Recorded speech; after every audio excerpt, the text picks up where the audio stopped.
Welcome to the Aravinda Show.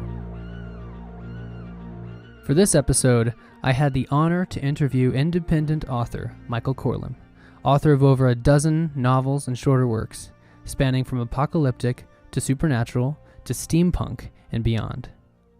He describes himself as a teller of strange stories for stranger people, and I think you'll love this glimpse into his brain. We had a blast here, covering the benefits of synesthesia, the inspiration of Taoism and divination, the terrors of sleep paralysis, and a grand unification theory of art itself, and of course, when and where the story really happens. Enjoy. I want this to be a different kind of interview show, Mike. Right. I don't want it, because I've listened to a lot of shows. I don't know if you've heard The Pipeline, or you obviously heard Rocking Self-Publishing, which is an excellent show. I can only hope to be as good at that as that show. Simon really knocks it out of the park. He's a great guy with that. It's good stuff. He's an absolute pro. He's an absolute pro, and I love like hearing from like people like AJ Riddle and people just like people that I. Did he ever have Ernest Cline on there? I know he's not independent, but I like him. There've been over 100 episodes, I think, at this point. I don't know who he's had. I don't remember exactly. I don't think so, but he wrote Ready Player One, which I really, really enjoyed. Right. Yeah, I listened to the audiobook for that recently. Oh, really? How was that? Yeah, it was good. Will Wheaton does the narration. It's great. Yeah, I might have to get that. Yeah, perfect person to be narrating it. He's one of our geek nerd leaders. So yeah, exactly. It's perfect. He occupies one of those positions in pop culture that's just immortal now. I watched Stand By Me for the first time in a few years last night, and I can't believe... and I can't believe everybody in that movie, almost everybody in that movie went on to have like huge careers. Right? It's one of those things. And they're all very little. They're like so tiny. They're like and it's like the least Stephen King movie. It is. He wrote it, and it's like, you look at the other movies he was doing at the time, and it's like, wow. Carrie, The Shining. Well, The Shining was also good, but his other early films, other than like Stand By Me, Shawshank, and The Shining are the only Stephen King movies that I ever really, really liked. The rest of them were like, you could have done better. Yeah, because as people who are storytellers, we are often more critical about the way a story is put together than, say, the average person. Right. I noticed that first when I was probably in college. I was going originally with an eye towards film. Okay. And after taking a few film classes, I could no longer just watch movies. It's a different... You change when you learn about the way something is made, and you can't just... turn that off so easily. You have to, you understand the elements on an individual level, so when you get around to watching it, you can kind of see what they're doing. It's like the Matrix vision, that Neo had. You see all the little zeros and ones that go into constructing something. So you're literally looking at the machine code of the artistic message. You see the elements, you see the design. Yeah. No, it's true. It's true. Here you go. I am going for more of a live-to-tape kind of feel, because I can certainly get extremely specific about editing, and I'm trying to back away from that because I don't want to lose spontaneity, and I don't want to spend 5 hours editing either. No, I understand that entirely. When I started doing that which is known, it was scripted. I just read off of a script in it, but it came out very, very sounding like I was reading, So I redid it and re-uploaded a new version where it's just me talking. And so there's a lot more ums and vocal pauses and everything, but I think it sounds a lot better that way. It sounds more organic. I'm still nailing down the format and everything. See, I have no vocal training whatsoever when it comes to either speaking or anything else. So I'm not. Yes. Yeah, I'm not one of the performers in the audio dramas we'll be doing, because I'm not an actor. I can't do it. No, I think you could if you wanted to, you could. Well, if I wanted to, you have control of your voice. But if you're more, it's entirely possible that you're more interested in writing than performing, and that's completely. Valid choice. I am, and I'll be, editing and producing it and everything. I just don't have the time to learn a new skill at the moment. I've got books to write. I've got audio dramas to write, and I've got things to produce. And I always have so many projects going on at the same time, and it's true. You got to double down, and you got to double down on what you're good at. Exactly. So my goal for this show is to really create the only interview show that's focused on independent and small house authors, and also creative people too, that isn't formulaic, that I don't have pre-written questions for. Right. Because I feel like I've listened to a lot of shows and they ask the same questions and they try to adapt it for the person, but I've noticed that, like you said earlier, that you tend to be more interesting when you don't know what's coming, and when you're not reading from something. And I was interviewed for the first time in a while for a podcast called Better Know a Jackal last week, which is kind of a long story, but basically people that are fans, there's this podcast network called 5x5, and people who are, I know 5x5. Are you familiar with this? Yeah, so people who are fans are called jackals, and basically people who are really big, you probably don't want to say, they're referred to as jackals. So I was invited on the show, and he provides Mike. Oh, well, another Mike. You're Michael. Mm-hmm. You seem like more of a Michael to me. That works for me. You're Michael. He's a Mike, but he provides the questions beforehand, and me always endeavoring to do my homework filled them out with input, a lot of thought. And as I was going, I don't know if this has ever happened to you in an interview writ large, but I realized I was kind of robbing it of its aliveness because I was trying to read it, but also trying to put my personality into it. And it was a strange thing. So after a couple questions, I just hid the window and this is ridiculous. I'm just going to, I already know what I'm going to say. Maybe the premeditating helped, but you're absolutely right. What you said earlier, it's basically you don't want to read off of something. Right. Kills it. Yeah, I think that just more of an off-the-cuff, extemporaneous speaking is better for this media. It's more natural, and I think people respond differently to people when they're just speaking off of the top of their heads than when they're obviously rehearsed or reading from something. I'm actually curious about your own podcast setup, because you yourself have That Which Is Known, which is a very newer podcast that I've been listening to. And you asked me earlier, what I thought. And I really like the subject matter. The only thing that kind of threw me off was, and I also like the short. I think they're all under 10 minutes each episode. They're all they're like 5 minutes long each. Yeah, 5-6 minutes.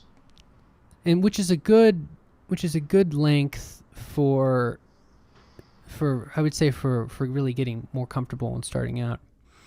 What was your thinking behind that? Well, I was listening to the Podcast Method, which is one of those fantastic 5x5. Yeah, it's great. And I don't remember if it was the Podcast Method or if it was Audacity to Podcast. It was some podcast about podcasting. And they it's very meta. It is very meta. It's a podcast talking about a podcast that talks about podcasts. That's what we're on right now. Exactly. Continue. And the subject came up of podcast length, and there's, as far as what is viable for people when they're out listening on their commutes or everything, there's this desert between like a 5-minute short podcast like what I do. Yep. And then a 30-minute podcast where the length in between those isn't quite as useful to people because they're either, originally I was going to go with like a 10-15 minute, but then I heard something that that length is actually a little less favorable. Yeah, Mm-hmm. yeah. So I decided to, I'm like, well, I can either try to add another 10 minutes, 20 minutes, or I can cut it down to 5. And uh, I figured that I could cover subjects in more detail on later episodes if I cut it down to 5 minutes.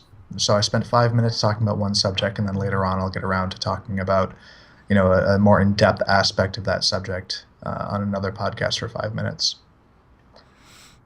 Yeah, yeah, and I see that you've actually released one today, 007 detective fiction, and it's just a hair under 6 minutes, and it's the kind of thing that if you can talk about that subject with clarity and lucidity, which you do, you can completely give a feeling for and give people a primer on something in that amount of time.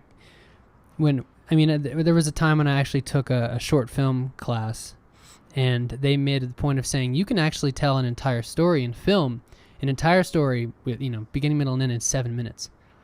And when I heard that, I was kind of amazed. Like, wow, that's not a lot of time. And then they proceeded to show us all these examples that felt a lot longer than 7 minutes.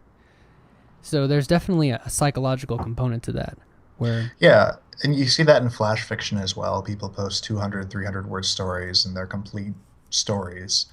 And there's even, I've seen Twitter stories, 140 characters or less, and it's an entire, you know, well, that's the strength of fiction as a medium, is that you can imply so much. You don't have to show everything. You don't have to tell everything. You can leave the window open at the end for people to draw their own conclusions. And I think as authors, being able to say something without having to say it is one of the most valuable skills you can pick up. I remember when it became clear to me how important it was about what you don't say, Yeah, versus what you actually say. And when I started really thinking about that,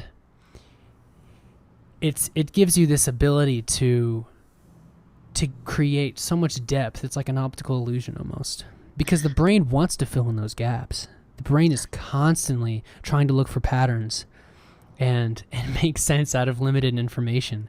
And if you give it the right hints, it'll actually fill in the patterns sometimes in a better way than you could even describe. well, that's this sort of ties back to the earlier thing you were saying about not getting when you're a kid that not everybody writes. Um, Yeah. a statement like that, it's about what you don't say. It sounds like the most artsy fartsy thing in the world.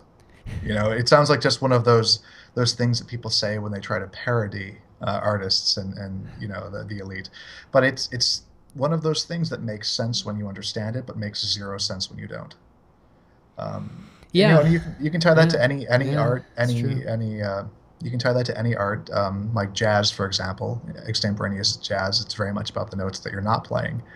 Uh, it's painting, and every you're suggesting a form, you're suggesting something to people, but they have to do the work of putting it together themselves. Mm.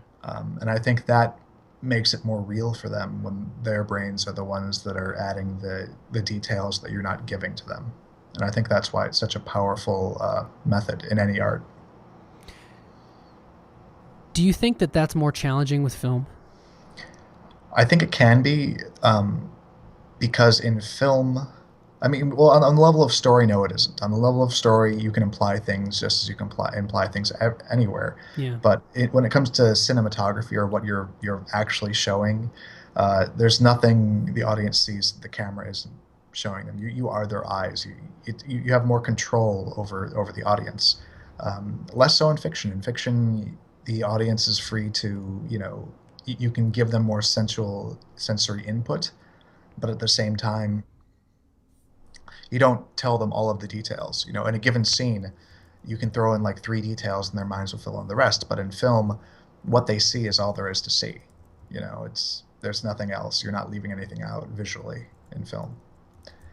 I think audio drama will be interesting because you're not seeing anything. You just suggest what's there through sound, and I think that'll be a very strong potential for and that's where the synesthesia theater comes in. The name synesthesia, we're giving you audio input, and you're going to be translating that into visual imagery on your own. I was going to ask you where that name came from, because that's a medical condition, isn't it? Where Yeah, they feel they feel a sound can be interpreted as a as a vision. color or Yeah, whatever. right, Yeah, yeah. yeah. It's Or vice versa. yeah, synesthesia is basically a condition where your senses aren't interpreted the same way. You might interpret like a given name and associate a certain flavor with it, for example. And it's if you don't have it, how do you describe that? You know, um, it's It's just a very difficult. different way. Yeah, but Yeah. for our purposes, yeah, it's interpreting the sound that we give you as as visual or Hmm. all the other senses as well. Because again, I come from a background of working on film and working in prose, and those are very different.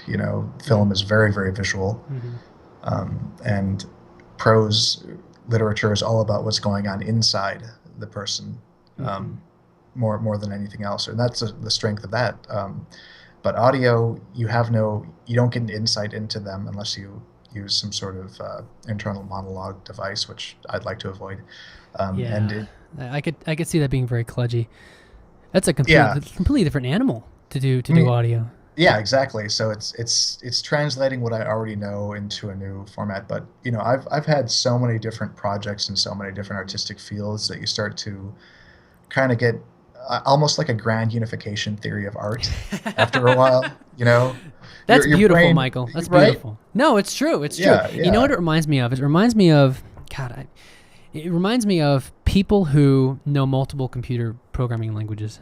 right. And I could say I don't really know a program. I don't count HTML, CSS. I know a little bit of PHP, just enough to be dangerous.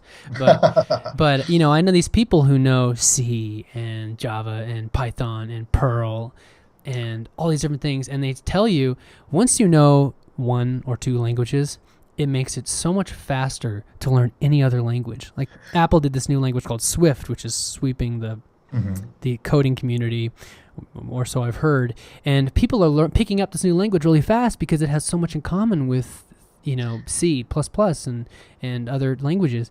And I almost get a little bit jealous because I want to know what that's like. But like you, I don't feel like I can justify totally branching off into getting into coding when I'm so far down this path of fiction and people Right. have expressed very positive things about what I'm producing.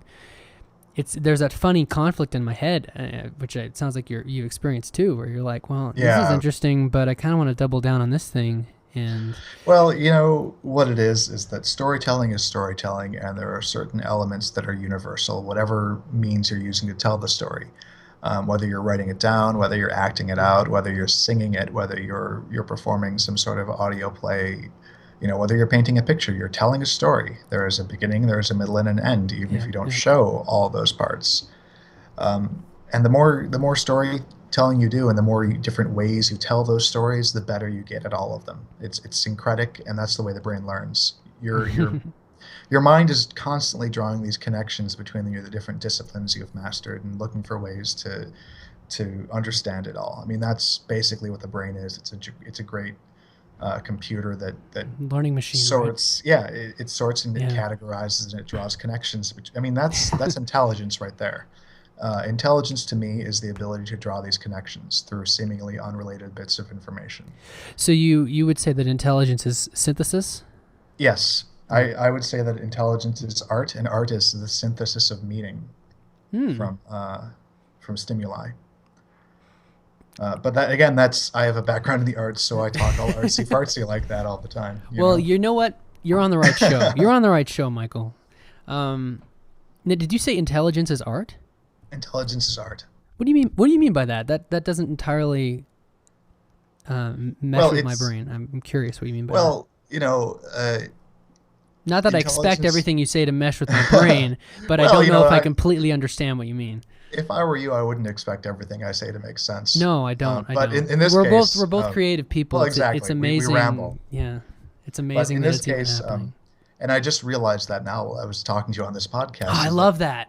art is deriving meaning from synthesis. the synthesis of whatever ideas you're bringing together. You see a painting, and when you create art, art is actually not created when you make the painting. You're right. The story is created when the person sees it and interprets it and draws connections to their own existence, their own experience, their own life. So what an artist does is they act as a catalyst for other people to draw meaning from whatever work they're creating, right? Uh-huh. So intelligence is basically the same thing. Intelligence is the other side of that equation. It's the ability to make these connections between, everything else you've experienced in your life. If you see something when you're a child and you're able to somehow tie that into something when you're an adult, your brain has done that in the background without you even being aware of it at the time. And so the intelligence is integral to the creation of art, because without intelligence there would be no art, there would be no interpretation, there would be no audience, there would be no synthesis. Exactly. Yeah. That's a very I haven't heard that kind of description of that before. I like it a lot. That's a very different way of thinking about it, and that's one of the reasons why I wanted to do this show, is I want to hear. I'm very interested in, and I think other people are as well, the beliefs and the attitudes that artists go in, and authors are artists. We don't really think about it in that way, but when I think of the word artist, that's a big umbrella term. That goes everywhere from a poet to someone writing Tom Clancy novels to, believe it or not, to well, no, Tom Clancy writes most of the Tom Clancy novels, from what I understand. I thought he died. Well, I don't know. If it wasn't him, then I don't know who is writing the Tom Clancy novels. A lot of other people named Tom. You have to be named Tom to ghostwrite for that. Or Clancy. You can be Clancy. You could be Clancy. There's a lot of Clancys. There's probably a lot of like Doberman Shepherds. Yeah. Named Clancy. But no, it could be a lot of things. It could be so many things. You could be dancers, architects. Dancers. Really, well, yeah, design of any kind can any kind of design, overlap. I feel like having a design background helped me with my descriptions. Oh, absolutely. Yeah. And you can, and I always wonder, like, how much people read into my work about, like, this guy, like, cares a little bit too much about color. He needs to calm down. But, I am passionate about color. But but artist is such a broad term. Mm-hmm. Authors fall under that as well. And I think we need to keep that in mind. Almost anyone can fall under the term of artist, I think, depending on the attitude you bring to what you're doing. Mm-hmm. You can be an accountant and feel that the math you use is just, I don't really know what accountants do, but I'm assuming it has something to do with math. Well, it involves spreadsheets and deductions. I love spreadsheets. I mean, that's just my thing. Yeah, I find that surprising, actually. I make spreadsheets for everything. I use spreadsheets while I'm writing. It's how I outline and plan my work. I'm very structural when I write. Mm-hmm. I like to have everything planned out. Like the bulk of my creative writing actually occurs during the outlining phase. I'll go down to the scene level and decide what happens scene by scene, and then the actual act of writing, I know it's going to happen. You already have your map. I already have my map, so that I'm never stuck.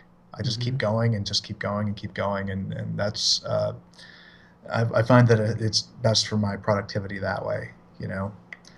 I don't know if that means we have similar like brains, but that's actually exactly how I do things as well. I cannot fathom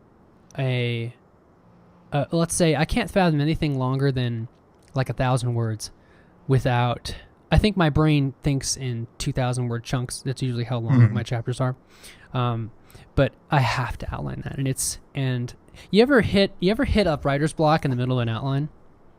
That's the only place it comes up, is when I'm outlining, because I don't know what's going to happen next, and then I'll and that's why I do the research, because the research shakes something loose in my brain. The best for me though is when I'm if I go out walking, because then you have the exercise. We could do a whole show on that, Mike. Well, exactly, right. You got to get out, get fresh air when you're stuck, even like 5 minutes. Brainstorming is easiest to do when you can't write it down. you know, because then you're not splitting your attention between the mechanical act of typing and just being in your head. And when you can do something repetitive that doesn't require thought, like, you know, mowing the lawn or taking a walk or whatever else it is you're doing, that you can turn your brain entirely to the problem of your writing, and then you don't consciously do it. It's just your brain drifts along these channels, and you know, usually when you can't actually write down what you've made up, and then you have to try to remember it till you get home. Does that happen to you? Do you get frustrated? I don't get frustrated at it because, you know, I mean, for a while I was frustrated that I would never get around to using all of the ideas I've had. You know, I have a notebook of ideas, and a lot of writers do. But I was like calculating this, and I'm like, man, it'll take me 50 years just to work through the ideas I already have.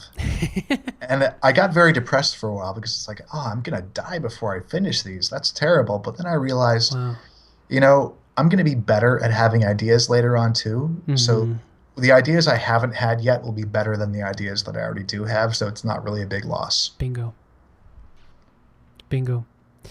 It sounds like you'd almost developed almost an emotional attachment to, I mean, which I can completely relate to that. Going like, oh, damn, like I've got like hundreds of ideas here, or however many you have. And you're like, there's no... It's like going to the Library of Congress. Yeah. And realizing like, well, I'm going to read less than 1% of these. and that's if probably less than 1/100% of these, and that's if I read constantly. Well, it's this scarcity illusion, you know? Yeah. The idea that you have to get them all done, and you don't. It's okay. No. And also you can let the best rise to the top too in that situation. Right. You know, and that's when several authors have passed on recently, that I was fond of, and you know, actors, and Leonard Nimoy just passed on. Yeah, Leonard Nimoy. And he was a great artist. Right. He was one of my favorites growing up. But then, you know, I realized that if I could choose a legacy, I want people to be saying when I die, oh man, all the books that he'll never get to writing. You know, I want that to be my epitaph. I want that to be my legacy, is that people will lament what I haven't finished. Like when I was younger, one of my favorite authors was Ray Bradbury. Yep. And then classic. You know, I never got to meet him, and that's one thing I'll regret. I met Ben Bova at Worldcon. Oh, nice. Actually. Well, I didn't meet him so much as I stood next to him in line in the dealer room, but I count it. You know. Did you get to speak to him at all? Well, I spoke to his handler. No.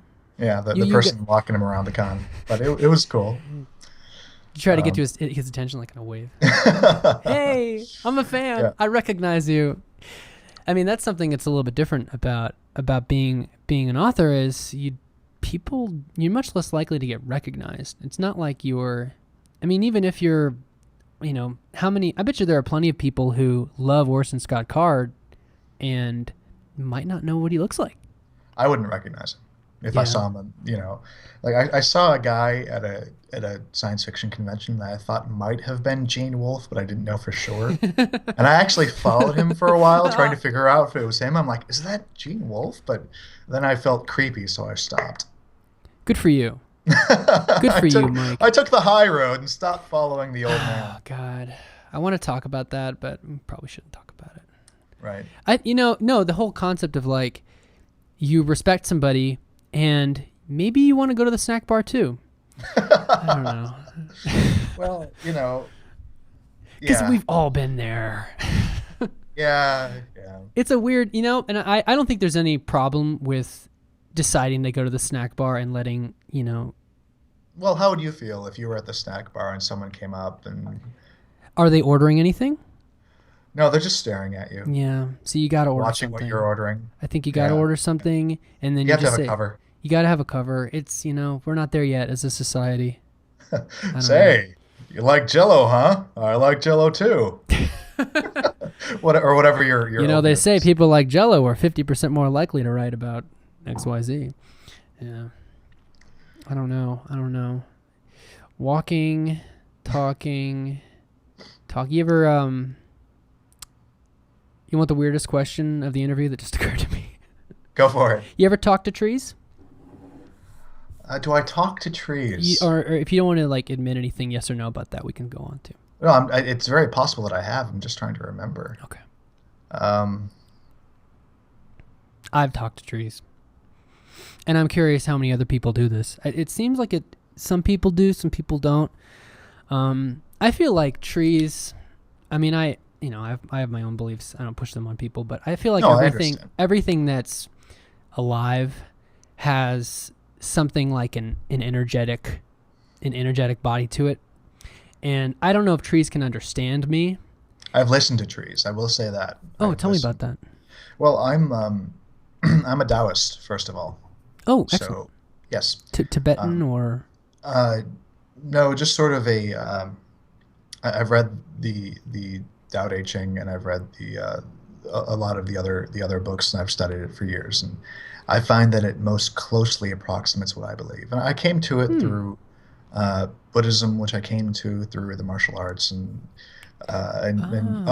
broader paganism and everything else. But I mean, like technically, Taoism is only one facet of what I believe. Again, I have a very syncretic sort of belief system.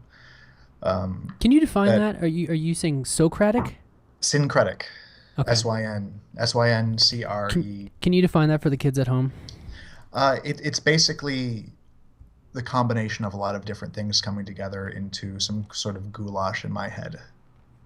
That's basically it. Like Huh. synthesis. It comes from. Let me look up the official. It's from Greek. Yes, it's. Synkretimos. Yep. Syn- Synkretismos. syncretism Unite against a is. third party. According to the dictionary, it's the attempted reconciliation or union of different or opposing principles, practices, or parties, as in philosophy or religion. So it's basically You bringing synthesize things. together. Yes, I think, and Hmm. again, that's the whole art thing. That's Hmm. why I believe intelligence is art. I believe that all of living can be or can be connected to art in some way or another. Beautiful. And I don't remember why we're talking about this. What was the topic? Oh yeah, That trees. means it's a Listening good to show, trees. Mike. It means it's a good show.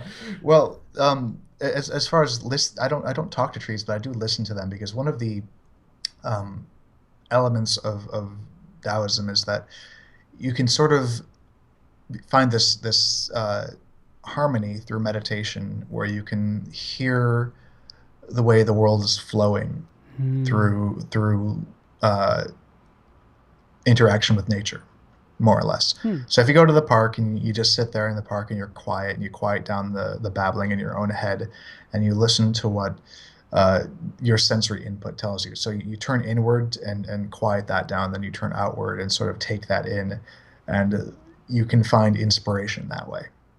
So would you call that a sort of walking meditation? Yes, creative quietude. Ah. Have you ever done any other forms of meditation, Oh like yeah, yeah. anapana or vipassana?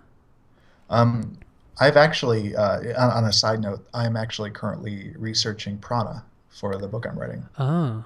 I'm doing something with, well, I don't want to spoilery, but Oh, no yeah, spoilers. No I've spoilers. actually, I've actually taken, I've practiced yoga and I've practiced tai chi and various martial arts, and I've viewed that as sort of a moving meditation.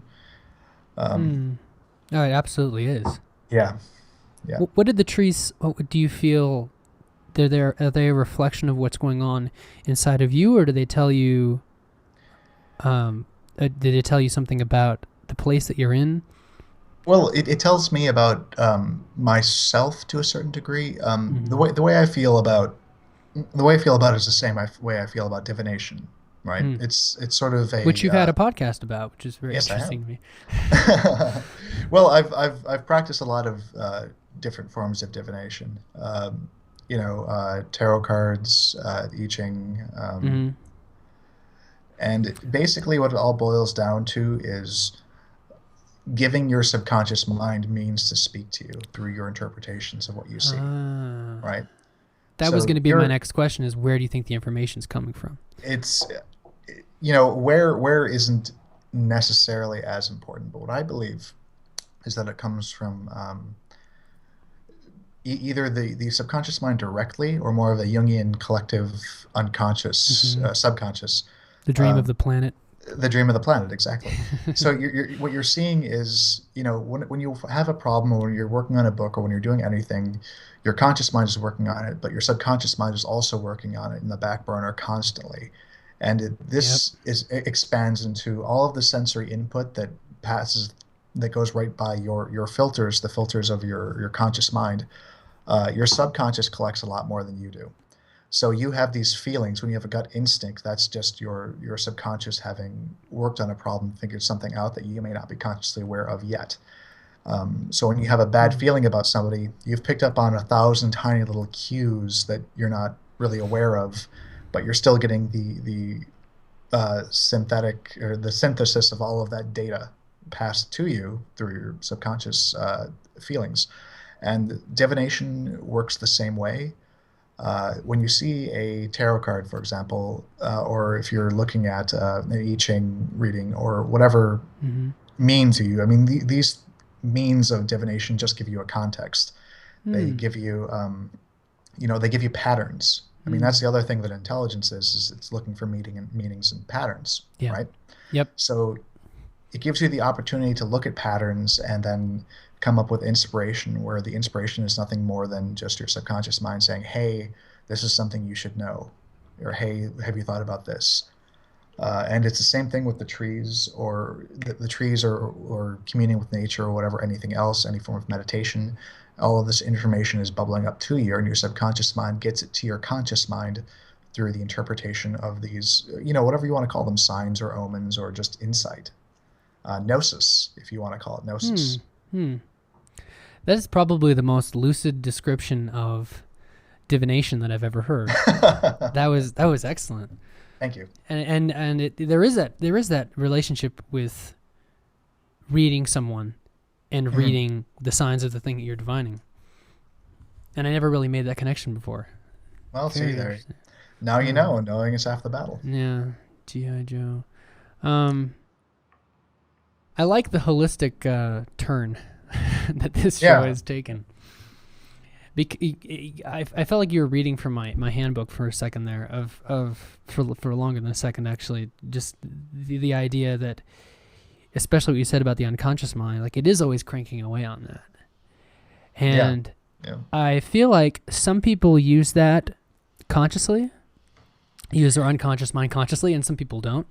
And You can tap into it. You can learn to tap into it. That's a skill like anything else. well, Uh, how do you do that? well, I mean, well, divination is one example of a Right. method you can use, but you can also use it as an artist. Where do you get your ideas from? Well, that's where they come from. The You know, classic question. all of the stuff that you encounter, everything that you read, everything that you watch, everything that you have personally experienced, it all gets, you know, the brain is like this rock tumbler, and it move everything is shattered around, but they also combine and separate and are broken down into the component forms, and then eventually, Mm. your subconscious mind will throw your conscious mind a bone, and you'll have this idea. Mm-hmm. You'll have inspiration. And again, it's like the Greek term gnosis, which is knowledge from the divine, Mm-hmm. and that's it just comes to you. But really, it's not just coming to you. It's not just sudden inspiration from nowhere. It's something that your brain has been working very hard on for a very long time, and it's it seems effortless because you're unaware of the effort that you go through. And I think that's one of the aspects of creative people, is that they're just more open to the influence from their subconscious. I would completely agree with that. What do you think uh, nudges someone to be more open? Is that something that is that a nature versus nurture question? Is that something that people are predisposed? Some people are predisposed to do, or is that something that they have to consciously develop? Because I do feel like there are, for better or for worse, there are people who are predisposed to going back to the joke of like writing is a medical condition, which isn't entirely a joke and not entirely a bad condition. Well, I Synesthesia is also a medical condition and not always a bad thing. well, I think it's I think there is some. predisposition towards it. Uh, just like there's a predisposition towards open-mindedness, and open-heartedness, and it's the same sort of thing. You can learn it later. I mean, you can learn. The more you do it, the more you form these neural connections, the stronger they get. That's the way your brain's neurology works. You train your brain to perform certain tasks, and it becomes stronger at those tasks. I mean, that's like evolution on a personal, immediate level. The structure of your brain will actually change to accommodate what you do often. This is why, for example, if you play a video game for like 10 hours, your brain will have restructured itself, so you'll start to think in terms of that video game for the next 10 hours or so. I don't know if you've ever experienced that personally, but no, I've never looked out in the skyline and wondered what the resolution of that bitmap is. It's never happened to me. It's and this is just for any given task. It's just easiest to notice for me. For example, when I was in my 20s, I played a lot of the skateboarding video games, the Tony Hawk video games, and then I'd be out later and I'd be like looking at the landscape, wondering how I could trick off of the different features, and that's just because your brain is still wired to work that way. Yeah. Your brain you have this certain degree of neuroplasticity where your brain can rewire itself, and how efficiently your brain rewires itself and how quickly. And some people, I think, just have a natural predisposition to rewire themselves quickly and more, efficiently. And the more you do it, the better you get at doing it. So that's basically it. Just the way to come up with good ideas is to come up with ideas. And don't reject them. Don't think, oh, well, that's a dumb idea, I'm not going to do anything with it. Explore it, extrapolate from it, see what kind of treasure you can find buried inside of it. Just be open to your to what your brain is trying to tell you. And at least write it down. I mean, write it down. To put it in a word, have a word processing document. I sound like I'm from the 90s. A word processing. Put it in your personal internet computer, in the cloud. On the information superhighway. Put it in the cloud, and I hear people say that word and they don't even know what it means. But put it in the internet cloud, and at least it's not going to be. I mean, text is almost nothing, and at least you can come back to that. Yeah. And you'll regret it if you don't. I mean, and you can get this inspiration from your dreams the same way. That's I think a more direct path to the subconscious is what you're dreaming about. I'm glad you brought up dreams, because I feel like we can really leverage our dreams if we know how to do it. Right. I'm aware of one person who has actually had an unbroken dream log since, like 1994. Wow. Every single morning, the guy is so intense.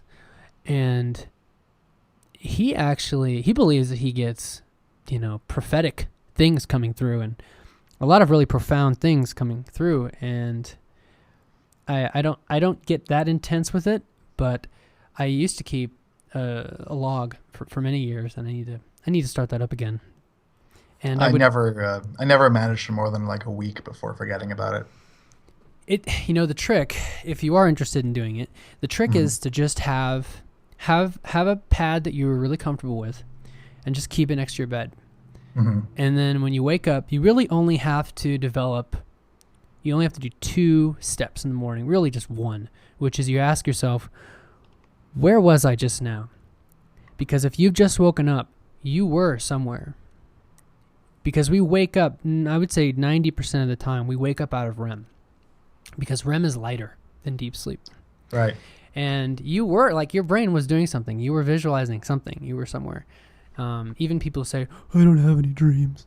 No, that's not true. Sorry. Unless you're not, you could be an android and not know it. But most likely, you have a human brain. And the way the human brain keeps itself sane is to process reality at night in dreams and cycle between these 90-minute cycles, the whole time you're asleep. Although I think they found they do change in duration now, but a little bit. But it's really important. You meet these people who talk about, when they have insomnia and they start visualizing things and they start seeing spiders in their shoes. And that really happens. It really happens. Like if you... No, I know. It's crazy. I have much experience with sleep deprivation. I am well aware. Have you ever seen spiders in your shoes? No, but I've seen spiders in your shoes. That's way worse. I know. Because how I can't even, you're like all the way over on the other side of the world, man. How do I tell you? I Mm, didn't even know you at the time. That was the weird part. that was really weird. Yeah. Yeah. Well, I guess, yeah. You mean like when I was in Hawaii? Mm-hmm. Wow. Oh, like some dude in Hawaii has got spiders in his shoes. That's I a should wonderful, do something. wonderful vision. Have you, no, but seriously, I don't want to make this the sleep show, but it does fascinate me intensely. And I think it interests you as well. Like, have you had like actual waking hallucinations Well, I've had that you're comfortable to talk about? what I've had is I've suffered from night hag syndrome. Night Actually, hag syndrome. yeah. There's a lot of different terms for it. That's the one I use. But it's basically you wake up, but you're not really awake. That thing. I've had that a couple Yeah. times. I've gone through periods of my life where it happened, like every night for months, and it's just terrible because you have this growing sense of apprehension that doesn't come from anywhere really. It's just that you feel like you can't move, you can sort of look around a little bit, and it's sleep paralysis if you want to call it that. Oh, But, you're talking about sleep paralysis. I yeah, thought you were right. talking about the thing where you get up and you get dressed and you take a shower and then you wake up and that was a dream. No, that's just terrible. That's The term I use for that is awful. that's tiring. Yeah, No, yeah. I'm talking about when you wake up, but you're not really awake and you can't move, and you're just like stuck, and you're trying to move, and then eventually you do. Oh no, yeah. Oh god. Yeah. Yeah, that's according to Hoyle, sleep paralysis. I've only had that once. And It happens. I was convinced that something was going to get me because I could only move my eyes. What I've heard some people describe it as if you've halfway slept out of your body, like it's a failed astral projection. I believe it is. Yeah, I I had can totally see that. Well, I want to hear about. I actually had that experience, which we could go into, in which I basically that experience convinced me that I had an energy body, which led to me actually contemplating, well, what if other things have energy bodies? What if, because I had a really wild experience with sleep paralysis. But I'm curious, like, what do you hear anything when that happens? Because I had a very strange relationship with sound. The one time that happened to me, the sound of the fan was actually changing its frequency based on how awake I was getting. That makes sense. It's I was actually coming back up to beta frequencies in my yeah. brain. It was so trippy. So tell me about that. That would happen every night? It would happen every night for a month or something like that. It was terrible, and it would not just happen any night, but if, like, for example, I took a nap, I'd wake up like on the couch and I'd be unable to move, and it would just be the worst Whoa. thing. It's I don't remember. It's been years since this has happened, but I don't know. It was just a real bad time. Did you ever successfully wake yourself up? Did you like push through? Well, since I'm not currently sleeping, clearly yes. No, I mean like some people. Well, I mean like some feels- people fall asleep again in that No, situation, and then every they wake time up it happened- normally. Every time it happened, I would just have to push through it until I woke up. Oh man. Or more accurately, your body woke up My body woke up, yeah. because your brain was awake. It's almost like a meditative thing, like your brain's awake, body's asleep. Mhm. Wow. Only, it's not something you have control over, so it's just, Yeah. it's terrifying, frankly. It's the worst thing. It is terrifying. Tell me about the first time that happened, if you can, if you'd like to. I was, a real little kid. I would have those. I would just thought they were dreams, and they would happen fairly often. Do you remember the very first time? No, I don't remember. I must have been like 8, maybe younger. I don't remember. But it'll go away for a few years, and then it'll come back for a month or so, and then it'll go away, and it's just, it's been maybe 5 years since it's happened, so I'm hoping that I'm done with it. Do you have any thoughts or intuitive guesses about like what brings that on? Stress, maybe. Yeah. Depression. I don't know. Yeah. Whatever else is going on in your life. Uh, for me, that's what it was. I mean, this was uh, various low points in my life, struggling with poverty and homelessness and everything. Really? Were you actually homeless for a Well, while? homeless, couch surfing, homeless. Yeah. Um, and in fact, I that's what brought me to writing again. In 20 at the end of 2011, I was homeless and I was couch surfing, and I'd been freelancing before that, but all of the work basically dried up. Yeah. So The I didn't. freelance Yeah, copywriting or copywriting, editing? right? No. Copywriting. Yep. No. Um, and so I have, I've been filling out applications with temp agencies, but nobody's getting back to me. The economy is just in shambles, and Mm-hmm. I'm, going from trying not to wear out anyone's welcome. So I'm like going from couch to couch among my circle, trying not to impose on anyone too much. And I start writing again. Right. Um, and then, I publish, and it takes off, and I'm able to, by the end of the year, because I'm still writing, have a place to live.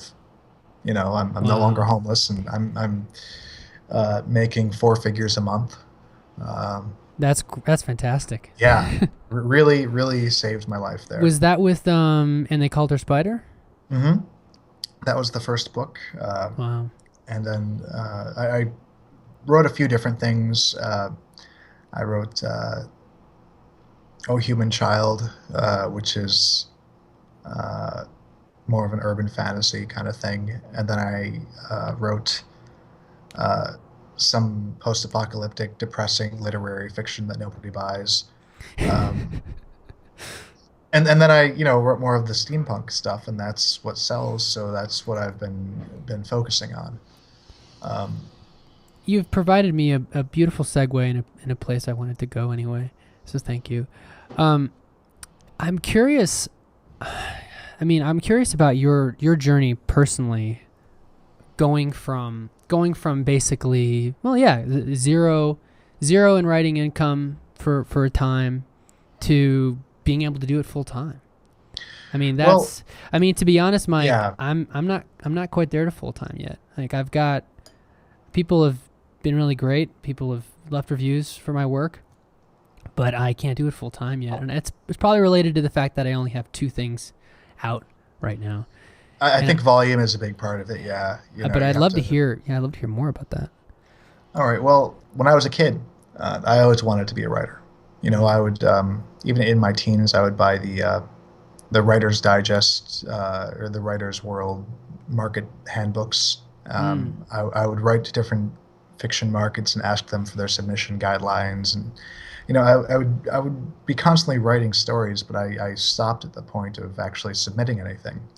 Right. Um, I just really never got around to it, or I never was happy with anything that I wrote, or whatever the reason was, I never actually did it. And then, you grow up and you need a job, and Yep. you if you're not doing so well, it kind of grinds away at you a little bit. You know, Mm-hmm. Poverty has this way of sanding down all your most interesting corners to make you just this smooth and depressed, and it's not a great way to live. And No, I didn't have I kind of let it get away from me. Um, your just passion for writing. not my passion for it, but the time for it. Ah, yes. I mean, I always I got to the point where I didn't even have time to read anymore. I was just exhausted when I'd come home from whatever. You know, I had a lot of terrible jobs, Mm-hmm. a lot of telemarketing. Um, Mm. I worked as a janitor in a state mental hospital for a while. Wow. Um, yeah, that was third shift. And they made you sign a waiver that if the inmates took you, that you would not be negotiated for. Um, Whoa, whoa, whoa, whoa, whoa, whoa. yeah, right. Slow that train down, Mike. Okay, this You're was telling me that if you get kidnapped by a prisoner, hold on. Does that mean you can't press charges? you signed the waiver, man. I mean, what do you want? You signed away your, Yeah. it's just an acknowledgement that, No. basically, Wow. you're signing something that acknowledges that if they can take the shot, they'll take the shot. You know what I mean? Wow. Yeah. I And do. this was, uh, I, it was really terrible because I was working up on the terminal ward, which was, mostly patients with HIV or other diseases who are far gone and they will never leave this floor. They have dementia and everything. Mm-hmm. And there was this one old woman, and I would have to go and clean her trash bags, and she would always be like strapped to her gurney, and she'd always beg me to help her every time I came in to clean the trash, and it was just like the most horrible, soul crushing thing in the world to do. Wow. And when I'd be cleaning the offices occasionally, like all the lights in the building would go out for a few seconds, and it would, and like there yeah. Any explanation why they would do that? I have no idea. Terrible wiring in that building. Maybe. And there were tunnels that connected the building, so we could get the janitor carts from building to building on the campus, and they were like dated back to when the hospital had been a TB ward. So there are like these dirt tunnels that you're wheeling your cart through, and there are these small wooden doors that used to be isolation cells set into each one, and it's just the creepiest thing in the world. This is in America, yes. This is in America. Yes. Can it in by Chicago or? No, this was in Colorado. Oh, Colorado. Yeah. I lived in Pueblo, Colorado for a while. Wow. That's incredible, Mike. Yeah, well, it was like that kind of job, and I wasn't even like a full-time employee. It was a temp job, so I wasn't even getting paid very well for it. Was this when you were starting? This is before you began before I was, if I could say, Renaissance. This was 2001, 2002, maybe. I don't know. Because I was living there when 9/11 happened, so that's how I can date that. And everybody knows where they were. Yeah. I was asleep because I was working third shift, and then I was like, I called the store and I'm like, hey, where's my mattress? I ordered a mattress, and they're like, oh yeah, well because of the thing in New York, and I'm like, what thing in New York? And that's where I was when I found out about. I found it from the mattress company. Huh. But yeah, that's. We're covering the gamut here. Yeah. Anyway, I worked a whole bunch of. This is a great show. I must say I'm really enjoying it, Mike. Anyway, I was working a whole bunch of terrible jobs through my 20s and my early 30s, and I just just trying to get by. And then I was in Chicago and I was unemployed in end of 2011, and I started writing. I started off with writing short 20,000 word novelettes, steampunk novelettes, and those were what took off. So I continued to write them, and I gradually wrote longer and longer work. I started out with the 7 novelettes that later I turned into the first 2 novels in the series. And then from there, it just had taken off well enough that I could afford to live, basically. Wow. Yeah. I bet your friends were happy. Oh yeah. Everybody has been very supportive and whatnot, but basically what I found as the key to success here is to publish a consistently high quality work at as great a frequency as you can manage. And if I had a backup job, I wouldn't have quit it to do this. But I didn't have that luxury. All I had was time, and I was able to make great use of that. So I wrote a lot quickly, and I think that's why my income increased to the level it did as quickly as it did. And really, I don't really care that much about how much I'm making, as long as it enables me to live the lifestyle I want. And for me, that lifestyle is writing. As long as I can afford to live and write, that's all I need. You're reading from my playbook, man. You're reading from my playbook. It's it reminds me of this. I used to make like little posters that had quotes on them that I really loved, and one of the quotes that really hit me was something from Walt Disney, and he used to say, "We don't make movies to make money. We make money to make more movies." Oh, that's a great one. And that hit me to such a way where I was like, "That he's saying exactly what I'm thinking." Right. You know, you want to be able to.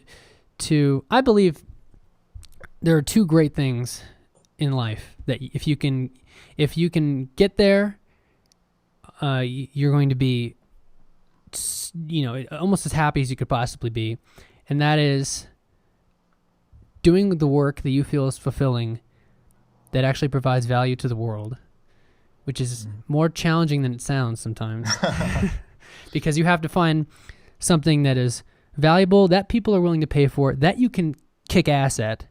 Right. That's my show, so I can say ass.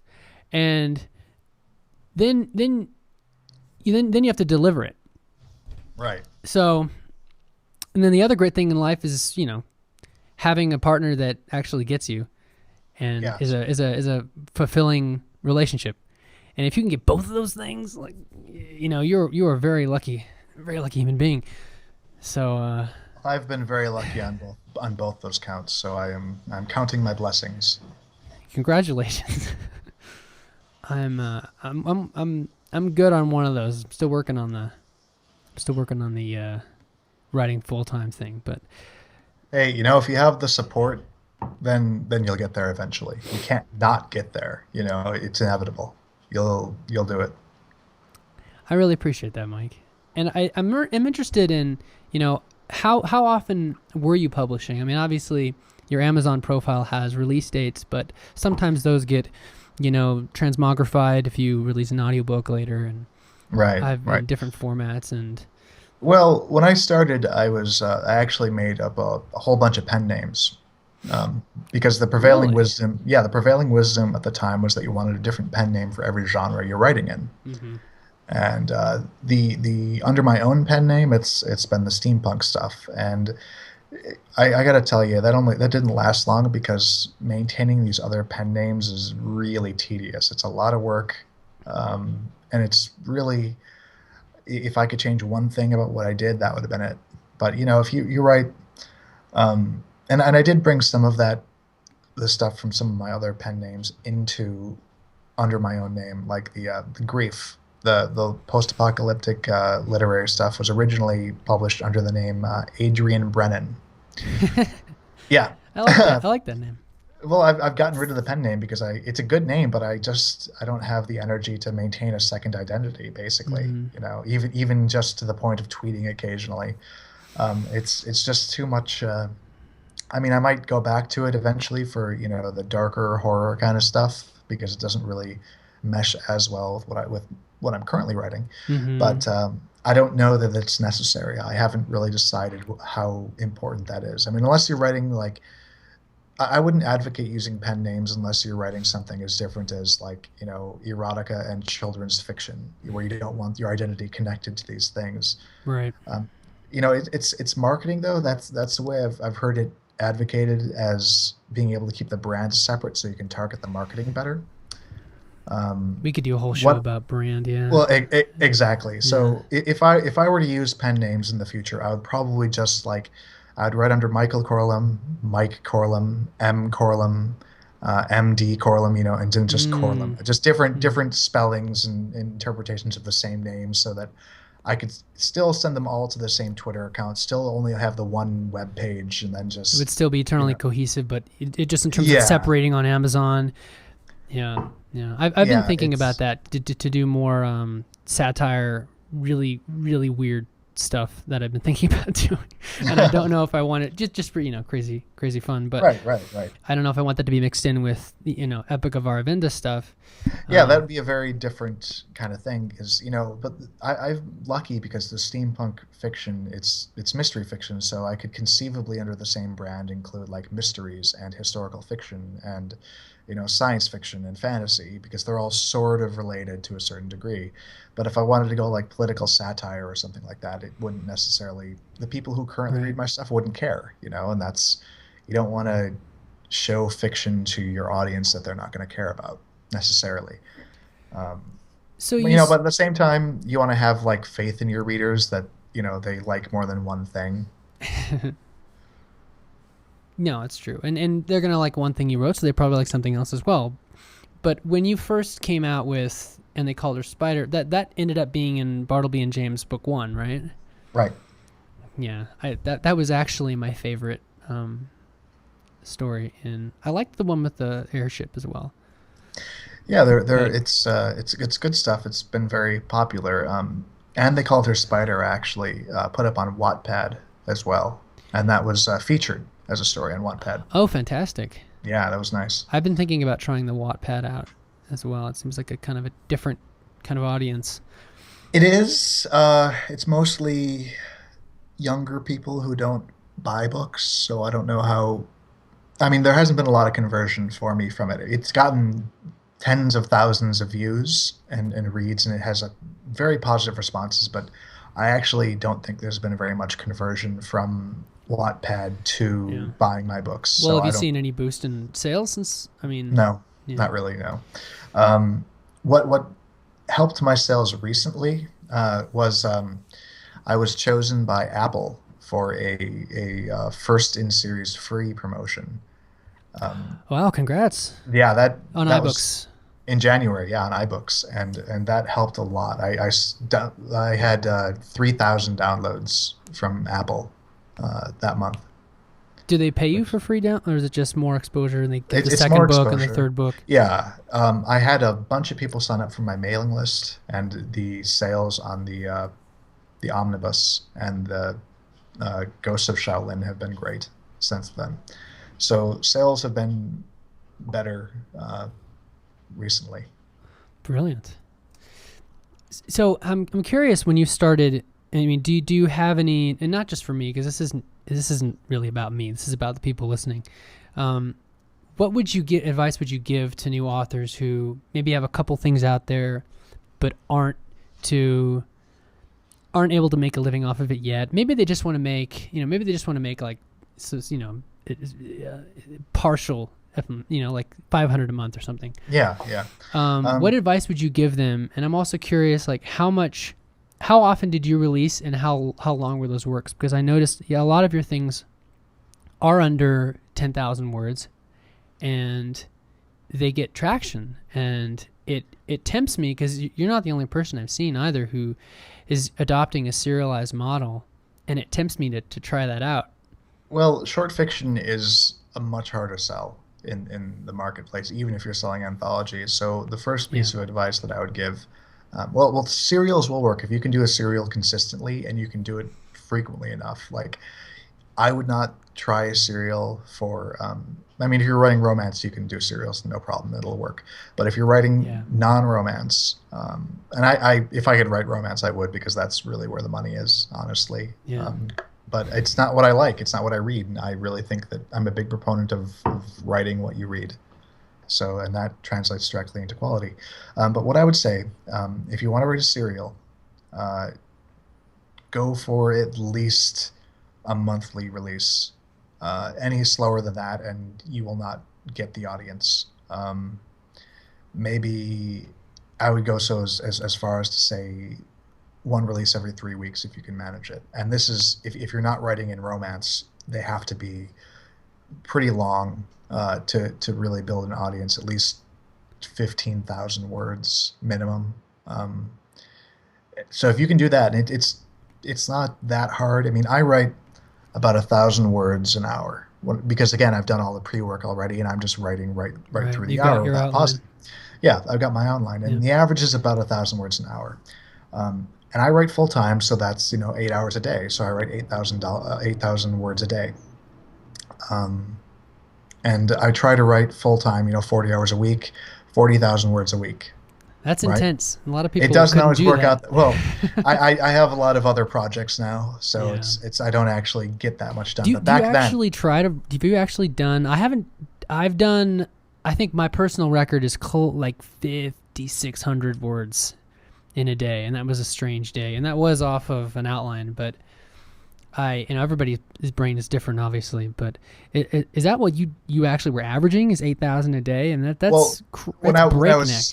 When I was starting out, I was still working on my process, so I was probably around 6,000 words a day. But I didn't have anything else to do. I didn't have another job. I didn't have any money to go do anything. So really, literally, all I could do was sit around and write and plan and come up with and research. A lot of my time is spent researching, and especially when I was starting, I had to research the entire self-publishing economy and see, well, how does this work? These days, with all of the projects I have, I would consider 4,000 words a day to be a good rate. It's a good rate. And it is a good rate. And if you can manage 4,000 words a day, you can still manage, a 5-day work week, 20,000 words a week. And if you can do 20,000 words a week, you can do 80,000 words a month. Which is novel length. Which is novel length, yeah. That's which is NaNoWriMo. That is NaNoWriMo, yeah. I would advocate writing, 80,000 words in a month, and then letting it sit and rest for a month, work on something else. And Stephen King method. Yeah, exactly. Very useful. I recommend On Writing to everybody who's serious. On Writing is a great book. I'll recommend some other Elements of Style. The other Elements of Style. Scene and Structure by Jack Bickham is a good one too. I have that in my wish list. I've heard of really good things about it. It's good. It's really helpful with again, if you write structurally, it tells you what works in a given scene on the scene level. So it's very good. Anyway, like I was saying, oh man, what were we talking about? I got off. You were talking about. I'm sorry. There's so much to talk about. We go off on these tangents. We were talking about how we want to set up a series. Advice. Right, advice. If you want to do a serial, at least one 15,000 word chapter every 3 to 4 weeks, and that's easily manageable even if you're working another job, if that's what you want to be doing. Yep. I would also say have most of it written before you start to release it, just so you can be consistent. I would definitely recommend that. Not even having done it, I wouldn't feel comfortable going into doing something like that if I didn't have some padding. Right. If you're not doing a serial, and if you want to do a series, and I think it may be, I don't know, depending on your genre, it would be more effective to work on series instead. I would say write and release as quickly as you can, given whatever your situation are, and write in series. Standalone books don't do as well. That's just the market. It's true. And if you want to be making any kind of living at this, you have to keep those considerations in mind. I mean, you're an artist, but artists have always been commercial. They're like Michelangelo didn't paint the Sistine Chapel ceiling because he really liked to paint ceilings. He was paid by the church. Yeah. Yeah. It turned out pretty good. It did turn out pretty good. But you have to, there have always been commercial considerations in art, and I think the most important thing you can do as a writer is to cultivate that professional mindset. You're not just a writer, you're also a publisher, and even if you don't go the self-published route, you are still managing your own business as an author. You're an entrepreneur, really. You're an entrepreneur, exactly. You got to think of yourself as a business, a one-man business or a one-woman business, but you are a business. That's how the government will view it when you have to do your taxes at the end of the year. And oh man, taxes for self-employed people. Don't get me started. Yeah. That's the biggest. At least we can write off some things. Yeah, you can. That you couldn't necessarily do. But save your receipts when you go to Starbucks and bring your laptop. Write that off. I save all my receipts. It's terrible. I've got it's better than not saving them. It's true. I haven't always been great at that, and it's just like such a pain, especially when you are self-employed, because there's so many other considerations that you can't just do the normal. Well, these are my tax returns. You have to really itemize everything. But write series. And write as much as you can, as quickly as you can. You don't have to be like do what I'm doing and write 4,000 words a day. You're But pretty hardcore, man. It's admirable. But then my next I'm question would be, if you want to put out something that's of really, really high quality, how much time do you give yourself to edit? Because I feel like that's something that I struggle with personally. Is I always yeah want it to be, I want you want it to be the next like Great Gatsby or something, which it's not going to be, but you want it to be as polished and I don't want a single page to be like a dead spot.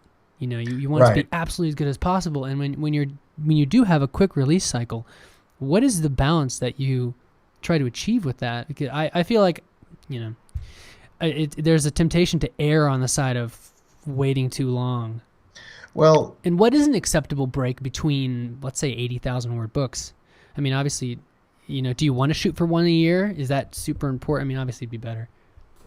well, basically, you want to put out work. It doesn't have to be perfect. In fact, there's a Voltaire quote that I like: "The perfect is the enemy of the good."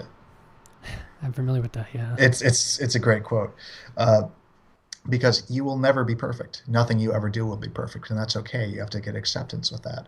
You have to strive for good enough, and I don't mean like just barely good enough. I mean good enough to be worth the time of your readers. Really Yeah. focus on doing what's best for your followers, your fans. I mean, and that's just my perspective, maybe, but it's all about the fans for me. I want to build a bigger readership so I can have more fans, and I want to do right by them. So I'm I, right there with you, man. I just do enough so that their time is not wasted, and that Hmm. if somebody new comes to this book, they'll read it and say, "Hey, this is a good book. This author knows what he's doing," and they'll want to be your fan. The purpose of the book is to convert a reader into a fan. You know? Hmm. Yeah, I completely agree. It's about converting a reader to a fan and making them excited about work that's coming up. And I Right. think I think the challenge, at least for me, is it's not about making it perfect because I know I'm not interested in trying to attain something that's unattainable. But to me, it's like the good versus the great. Right. And I guess I'm curious, what is your editing process like? How many beta readers do you usually send it out to?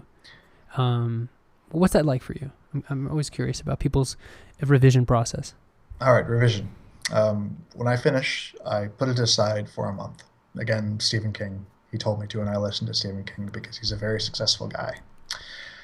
And it works. Um, he does, yeah, yeah. I put it aside for a month and I work on something else. I let my brain refresh itself, so when I come back, it's like I can read it out as much. I'm not in the same mindset. I'm not in the writer mindset anymore, at least not for that particular piece. I'm in the editor mindset. So I read through it again, as a reader, and I evaluate each scene to see whether it belongs. Is this scene good enough? Does it advance the plot? Does it provide characterization? Is there conflict? Hmm. If it's not good and I can get away with cutting it, I cut it. Any scene that is not important enough to stay, any scene that can be removed and not missed, is superfluous, and you have to get rid of it. It's hard because you spent a lot of time writing those scenes. It's Uh, it's arguably the hardest thing. I cut a third of the scenes in my last book. They were. It's not that they were poorly written. It's just that I didn't absolutely need them, so I cut them.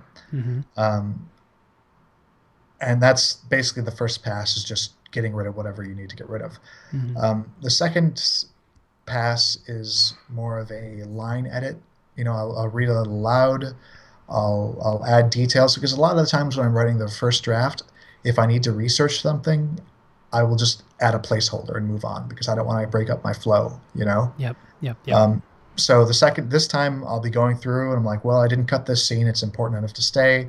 Now I have to research this so I can describe this accurately. And that'll take up some time, but not too much, hopefully. And I make sure that it all works together.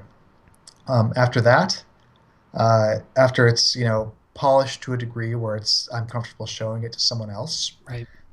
I'll give it to my first reader, Mm-hmm.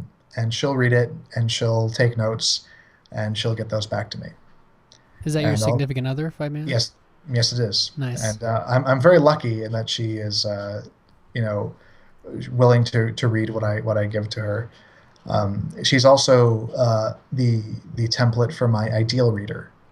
So I know that if she likes it, well, you have an ideal reader, the person that You you write do. for, like that demographic whatever template, and she fits that. So if she likes it, I know that the people that I write for will like it, and that's been working out. Anyway, after she's done, I'll make the edits that she has recommended. Well, I'll evaluate them. I don't always agree with her, Right.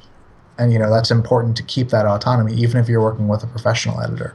And sometimes I do. Sometimes if I have the money, I'll send it off to. I know a bunch of freelance editors, and I'll send it off to them, and Yeah. they'll give me the friend discount, so I'm not breaking my bank. Um, That's nice. yeah, yeah. And then if the edits are warranted, then they're made. And after that, I'll send it off to beta readers. And the way I do this is that I put out a call on my mailing list, Mm-hmm.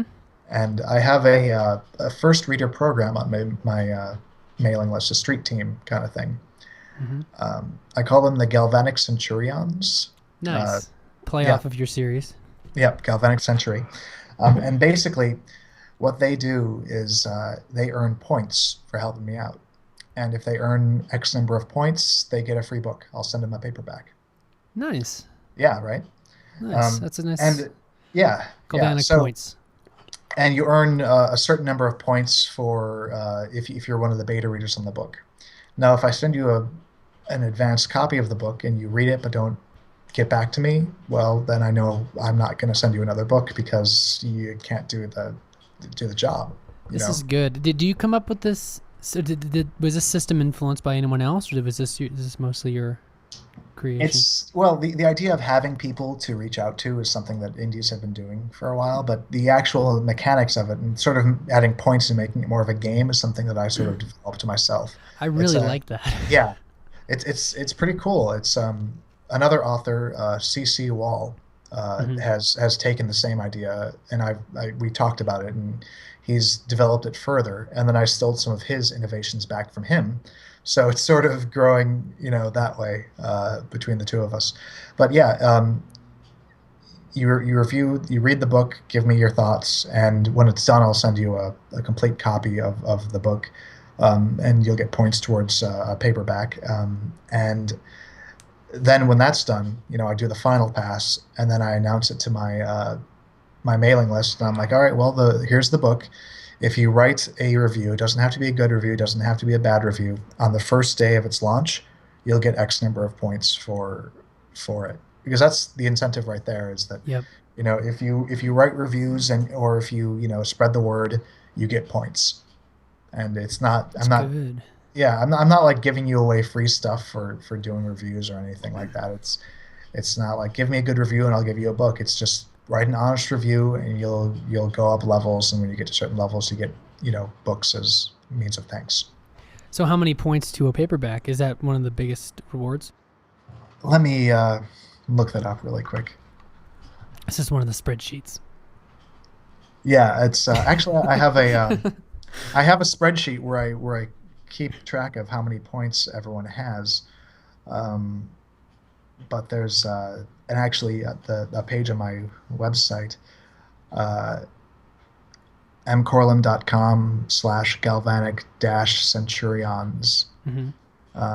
And that's where I talk about the page. All right, I give We can definitely put that in the show notes yeah, it's for people interested, because all right. I think they should definitely check it out. These are the ranks. If you have 1 to 99 points, your ranking is gentle reader. Uh, at 100 points, you become a stalwart companion. At 200, you're a clockwork automaton. Oh, that's good. 300 is cogsman. 400 is centurion. 500 is galvanic resurrection. 600 is gentle person of renown. 700 is agent of the home office. 800 is Victoria's Secret Police. 900 is Galvanic Centurion, and 1,000 or more, and you're possibly a wizard of some sort. And for each level, That's fun. That's really for fun. for each level beyond the first, which is basically every 100 points, you get a free paperback of your choice. Oh, And then if you are at the Galvanic Resurrection level, which is 500 or above, they will be signed and may include other bonuses such as bookmarks or personal notes. And the only real reason for that distinction is because to give someone a signed paperback, I have to order it, have it shipped to myself, sign it, and then ship it to them. yeah. And that can get a little pricey, honestly. It's Like time. international shipping, oh my God, like $25 to ship a book. Yep. Wow. But yeah, and that's basically how it works. It's been working pretty well. People like the program and they're invested in it. And really, it's not so much about reviews or getting assistance. It's about that people feel invested in the work. If they had something to do with it, if they were the beta reader, then they feel a sense of ownership about it. You know. By rewarding that, you mean? Well, just the reward is an incentive to get involved, but the real reward, I think, is not so much the books they get, but the feeling of participation and ownership.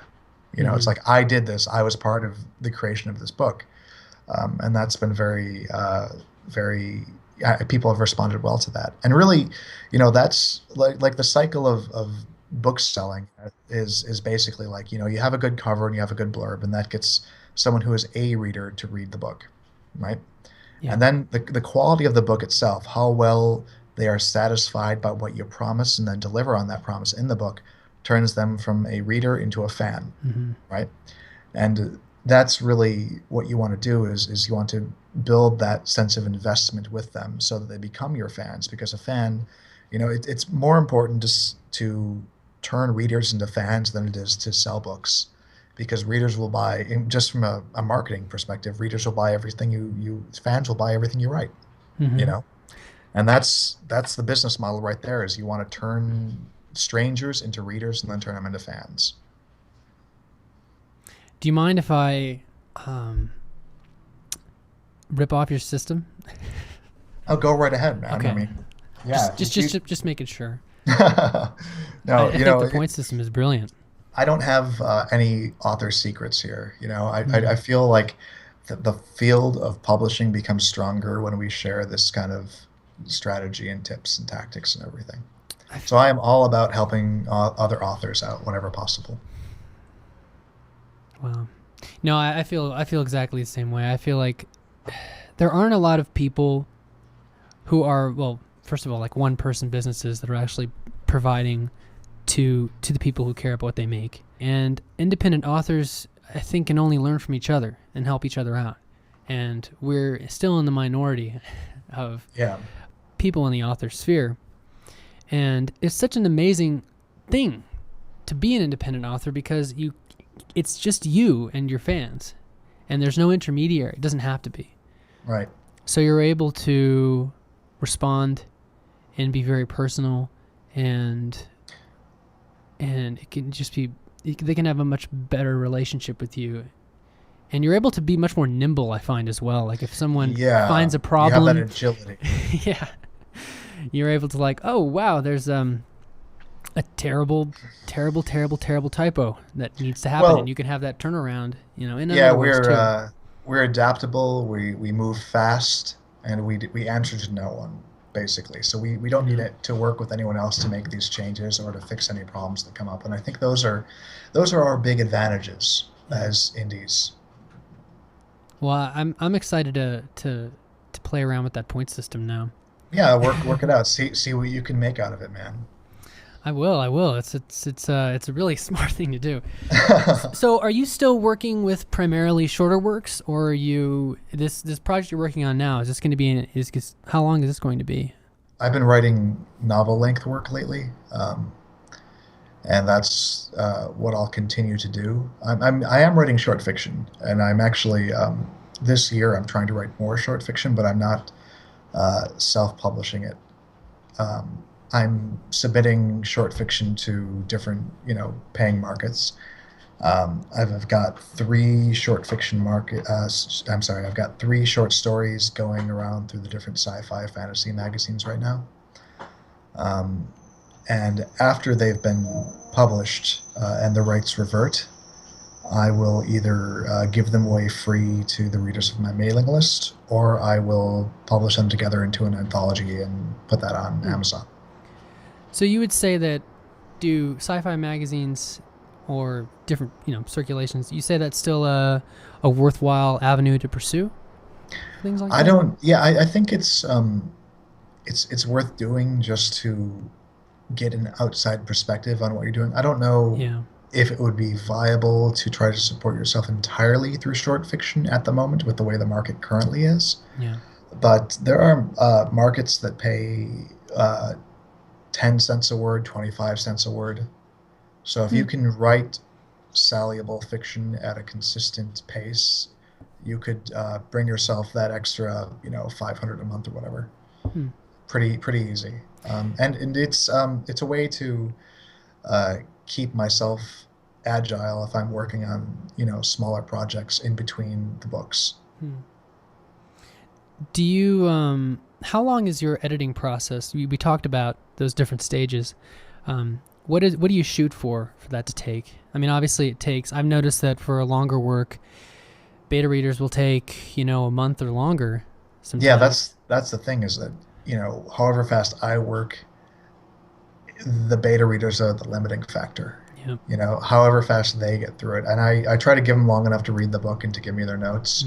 And do you entice them to give line edits as well? Because I've given people the option with that for my second book now, that some people actually wanted a Word document of it to actually provide line edits. And do you do anything? Yeah, if they want to, I have no problem letting them. And in fact, I do give the option of what kind of file they want.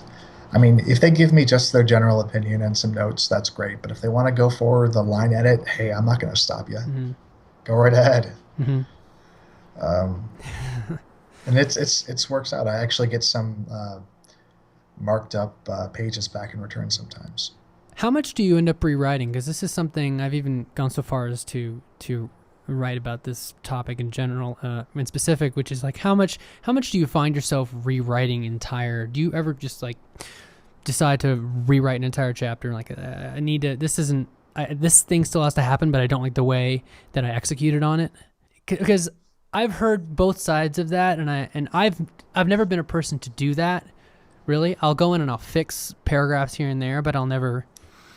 I'm curious to hear what your process I don't rewrite from scratch, really. I'll fix what needs to be fixed, and sometimes that does mean an entire scene written from someone else's perspective. Yep.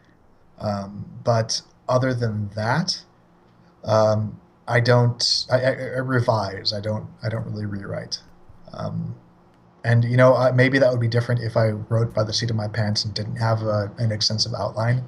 But any problems that I have aren't based on structure. They're based on awkward wording that needs to be fixed. Basically, I think that's a really good point. The people that tend to have to rewrite entire chunks probably were going by the seat of their pants, or more likely to have been. Well, I used to write that way. I wrote that way for a while, but it's basically the same process that I do now as a planner, except I end up rewriting, and it takes a lot longer. It's just, the same things get done. But it's if I and then another thing to consider is that the way the brain works, it doesn't switch tracks very efficiently, right? So if I do all of my planning at once, I can switch tracks to just writing mode, and it'll be quick and smooth and efficient. But if I'm trying to plan and figure out what happens next while I'm writing, then I'm constantly having to make that mental adjustment, and it slows me down. And when I'm writing, I find that it takes me, half an hour maybe to get into the groove where I can write smoothly. And I hate having to break that stride. It's terrible. So now, yeah. That's a really good point. Because when do you think that's because of the brain frequencies you're going into? Like when you really get deep in, Like you're Yeah. following. No, You're in I'm alpha waves. Like yeah, I am you're in a creative coasting. trance. I am in a creative trance. Hmm. And another thing that is not perhaps not quite so good is that the brain rewards me for being in that trance. I get the dopamine, I get the serotonin, and when I have to stop writing, for whatever reason, like to eat or sleep, I go Yeah. through withdrawal, and I'm just very, very crabby about it. It's terrible. I mean, I would hate to live with me because it's just all I want to do is Yeah. stay in that zone, in that Yeah. in that mental state, in that creative quietude. Well, it almost feels like, I don't know about you, but it almost feels like exploration too. Like you feel like you know where it's gonna go, but it doesn't entirely follow the outline, does it? Well, yeah, I'm not rigidly adhering to the outlines. If Well, I I come wasn't up saying with a that, but like, does it feel like you're sort of exploring, like how you can kind of go around and you're allowed some degree of freedom, which is also really exciting within that right. boundary. No, yeah, yeah, definitely. And if I find some other, I'm constantly coming up with new ideas because again, the brain is always working on it. So if I come up with a tangent, I'll go with it. I mean, I may have to cut it later when I'm revising, but it's never a waste of time to write it out.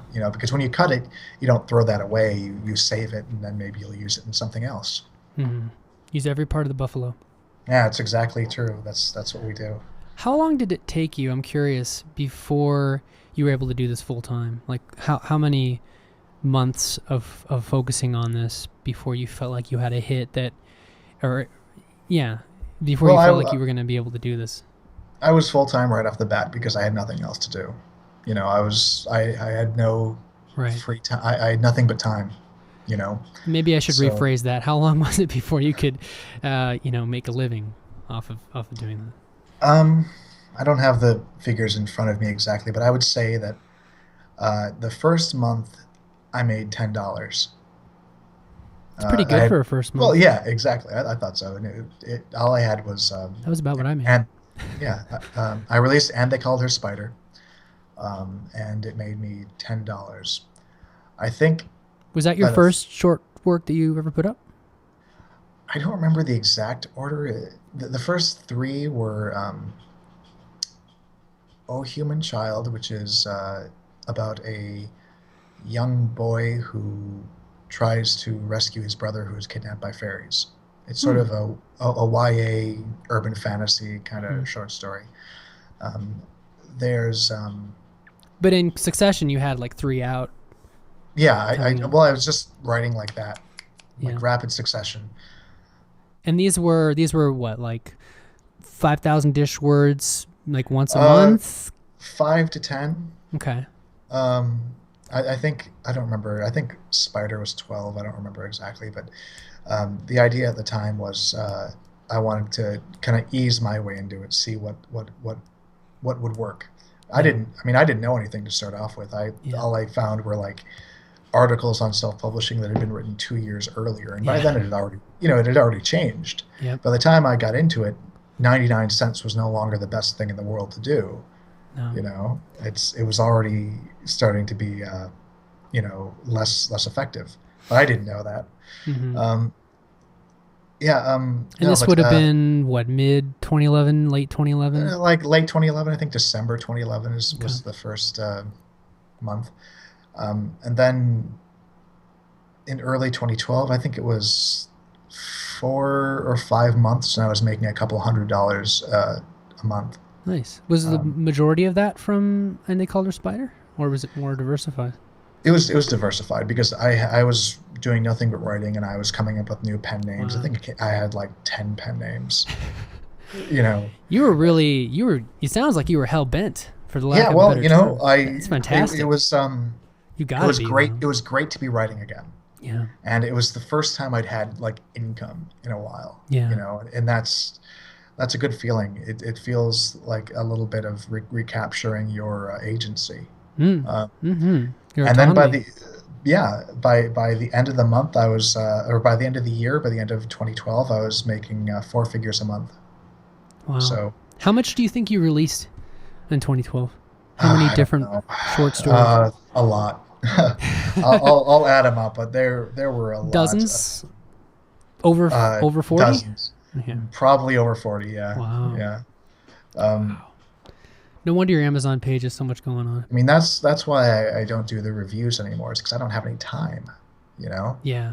I love doing it, and that was one of my ways of giving back to the indie community was with Book Nouveau. But I just don't have the time Great review site. to And not yeah. just because you reviewed The Truth Beyond the Sky. Which was Because a you can. great book, one of the best books sent to me. Oh, get out of No, I'm town. serious. You I know, don't believe you. well, the quality of books that I got was pretty wide, Yeah. but yours was up there at the top. It was a great book, and everybody should go out and buy your book. They should buy multiple copies. Stop. They should be buying your books. You've got more stuff than I do right now. Well, They should listen to And They Called Her Spider, because I got a feeling this is... I love the book, and I got a feeling it's an even better audiobook, because this guy sounds as good as you say he does. it is. It is great, and it's actually really cheap. You I cannot noticed set the that. price. It's like $4. Yeah, A hair under.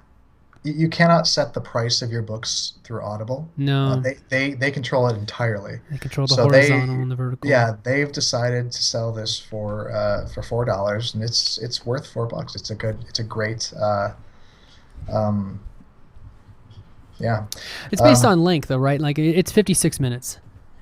it's based on length, but I've also seen them change prices based on how well they're selling, or at least they used to. I don't know if that's how they still do it, but it's yeah. It makes me wonder, and if I don't know if you can say on the top of your head, and I don't know if you want to share how much data you want to share, but what percentage would you say of your monthly income comes from audiobooks? Has that been something that, obviously the deal isn't as good as it used to be? You know, it's not like it's not a lot, but it would be unfortunate to lose it. You Yeah. know, I wouldn't say it's pocket change, but it'll buy you a couple of cups of coffee throughout the month. You Okay. know, it's a good dinner. Let's say that it's a Okay. dinner for two. Audiobooks gets me dinner for two once a month. That's better than zero. I always say every little bit Hmm. helps. And it's also a way to reach people. I mean, have you ever done any surveys where you're like, did you find me through an audiobook or through an ebook, through a paperback? That would be interesting data to know. Yeah, I've actually I have a survey that goes out to my mailing list after they've been on it for a few months.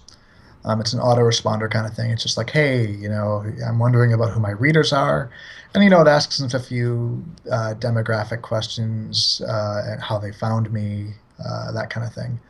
So Is that it, through MailChimp? yeah, through Mailchimp. Mailchimp is great if you want to have a mailing list, and you should have a mailing list. Mailing You list should. is it's the Anybody who's best. creative should have a mailing list. It's the best marketing that you can do, first of all, and it's marketing that you control. It's the Hmm. only real efficient way to get in touch with all of your readers at once. I mean, if you have a Facebook page, they're not going to even see all of your Facebook posts. If you have a Twitter, if they happen to be on when you tweet something, they'll see it. But if you want to be able to get in contact with people, mailing lists are the way to do it. Very personal. No, Very. MailChimp is so powerful. Oh, it's great. I actually I might make it. Oh, go ahead. I have the paid Mailchimp now because Really? it's worth it. And aren't they're free to up to 2,000 subscribers, right? Yeah, I think they yeah. are. I have the paid not because I have 2,000 subscribers, but because I have it gives me better control over my autoresponder sequence. Right. It's super powerful. Yeah, I don't want to talk too much about MailChimp, because if they want us to talk about them a lot, I would love to do an ad spot for them, because they are an awesome company and they've sponsored a lot of shows that I really love, frankly. Yeah, So we don't want to give them too much free advertising, but they are awesome. And yeah, I mean, it's such a great time to be an independent creative human being. You know, if you're yeah. an There author are or so whatever you are. so many paths to get your work out there now that weren't really there even as much as 5 years ago. You know, the world Yeah. has changed so much so quickly that entrepreneurship, you know, and with the economy being the way it is, it's not just possible. In some cases, it's necessary Yeah. to be able to seize back control of your own financial destiny that way. All right, just quickly, these are the podcasts that I've been following related to writing, just to Oh, let hey, me know. you know what? Why don't we just put that in the show notes? Then All right, cool. we'll save time. But yeah, I want to get your picks, and we'll link to those. And I guess I have two final questions. All right, let's go. First of all, what is your goal in terms of releasing let's say a novel length work? I've seen people who try to do 2 a year. That blows my mind, maybe because I am a little bit of a perfectionist. But do you try to do, I've kind of fallen into every other year, which I intend to increase. And I'm also going to be doing shorter things, which will help get more things out there. But what is your release schedule? What is your ideal release schedule, and what is the reality? All right, my ideal release schedule is as often as possible.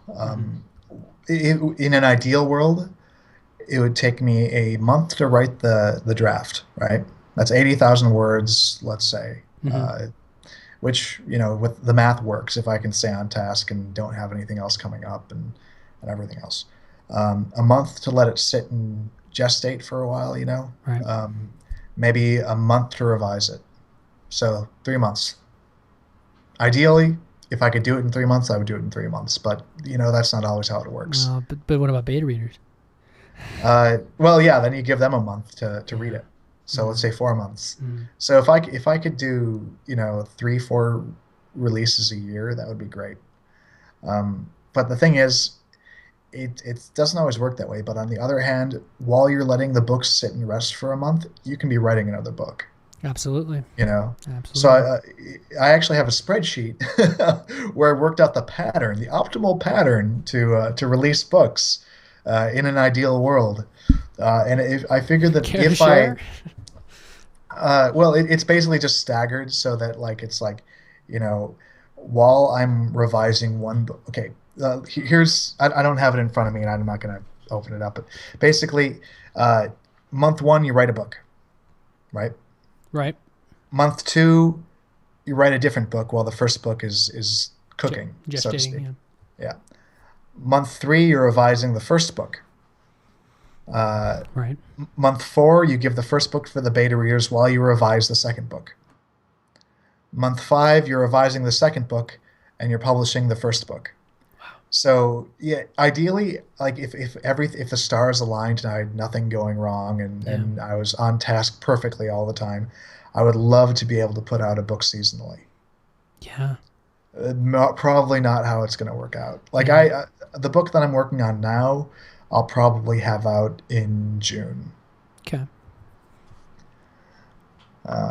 If only we were all like Lieutenant Commander Data. Yeah, exactly. Didn't have to sleep. Could listen to 2 symphonies at the exact same time.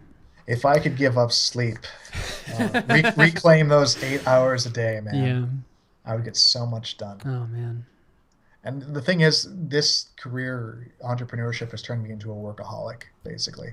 I mean, I say, 40 hours a week, but really I work like 60 to 80.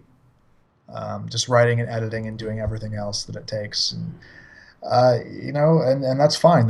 I'm doing what I want to be doing with my life. Yeah, it sounds like you do what you love, man. That's it, exactly. What was your second question? Well, I think the second question would be, where can people find you? All right. Well, I've got my author page at mcoorlim.com. That's MCOORLIM.com. I'm on Facebook. I'm on Twitter at mcoorlim. I've got the That Which Is Known podcast, which you can just go to thatwhichisknown.com, which really is just a redirect to my website. And I have got the production company, Burning Brigid Media, which you can find at burningbrigid.com. And finally, I will have the Synesthesia Theater up and running in a month or two. If you want to know about that, just sign up for the Burning Brigid mailing list, and you'll get a shout out when it's ready to go. Wow. And then we'll obviously put all of those in the show notes. Right. Which can be found at myth.li. And this is just myth.li, which is the home of this show. which is still formulating into what it's Hey, going it's to be. I really enjoyed the show, and I'm going to add that to my podcast rotation. Thank you very much for having me on. It's been so much fun, Mike. Thanks so much for coming on and sharing your time and sharing your advice with the listeners. No problem. I think they're gonna get a lot out of it. Let's hope. Let's hope. They will. Okay, take care, man.